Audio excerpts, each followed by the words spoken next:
The weather seems nicer today, and some last minute stuff where I have to go scrambling for a bit. C'est la vie, as they say, huh?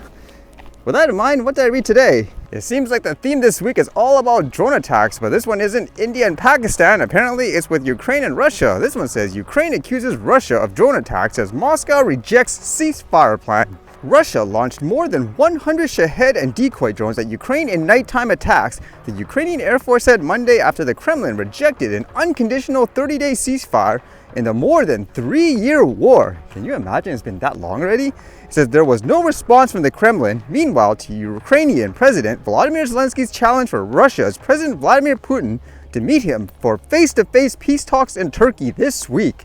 The United States and European governments have made a concerted push to stop the fighting, which has killed tens of thousands of soldiers on both sides, as well as more than 10,000 Ukrainian civilians. Russia's invading forces have taken around 1/5 of Ukraine.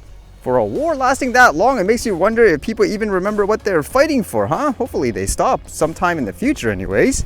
And in terms of drone strikes, how about this one? It wasn't military related. Apparently there was an athlete of sort that was injured by a drone. This one says Sweden's table tennis star Moregard injured by drone strike in freak training accident. Is that just like the flavor of the month in terms of people getting injured by drones? It says Swedish table tennis player Truls Moregard suffered a freak accident this year when he was hit by a drone during a practice session. The 23-year-old, who won 2 silver medals at the 2024 Paris Olympics, was struck on the left hand when a drone filming his training collided with a lamp and came crashing down. So by the sounds of that, it was planned in terms of the drone filming per se. It says it's okay now, but the drone hit badly and broke half the nail. It bled a lot and throbbed painfully. I think that was what made me so stressed, Moregard told Swedish newspaper Dagens Nyheter. Moregard, who plays right-handed, said the accident in his hometown of Eslöv did not affect his preparations for the World Championship in Doha starting on May 17th. That must be terrible PR if you're the company actually doing the filming. I would think if you're doing it that close anyways, people would use things like prop guards and so forth, correct? So it makes you wonder why that wasn't done in this instance. And with that topic of AI and replacing, I guess, humans for tasks, how about this one, where apparently, I guess, even farms are using AI? This one here says Ontario lettuce farm using AI to grow greens. On a dirt road in King County Township is a facility putting leafy greens on your plate without coming into contact with human hands, thanks to technology. Haven Green grows millions of pounds of lettuce a year using automation and solar energy with the help of artificial intelligence to produce pesticide-free, non-GMO heads of lettuce and putting them on the grocery shelves across Ontario. It says Jay Wilmot, founder and CEO of Haven Green, says the technology helps consumers get the most out of their dollar. We utilize a number of advanced autonomous control systems to optimize our energy density and try to get the most energetic bang for your buck in terms of how much volume we're putting off of these lines. Sounds pretty fast too, because it says, quote, the seeds are grown over the course of 24 to 25 days for lettuce, and for our flavoring varieties it's between 13 and 14 days. At the end of the cycle, you come out with a delicious crispy baby leaf greens. And they emphasize it's never actually touched by a human throughout this whole process, and it takes about 48 hours to actually harvest and get to the person's, I guess, table or the store per se.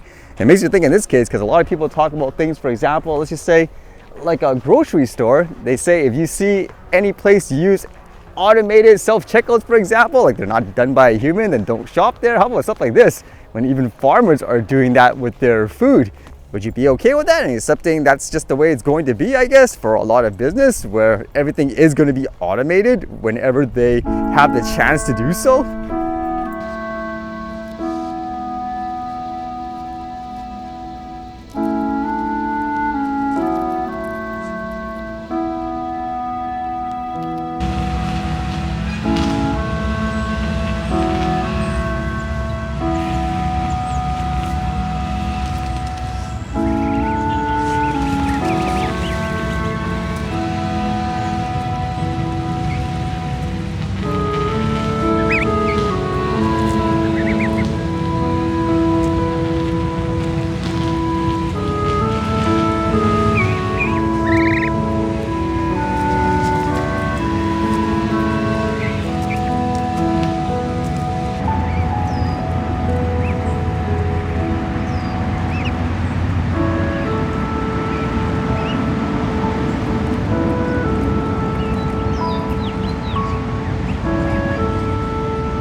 Alright, see you guys later.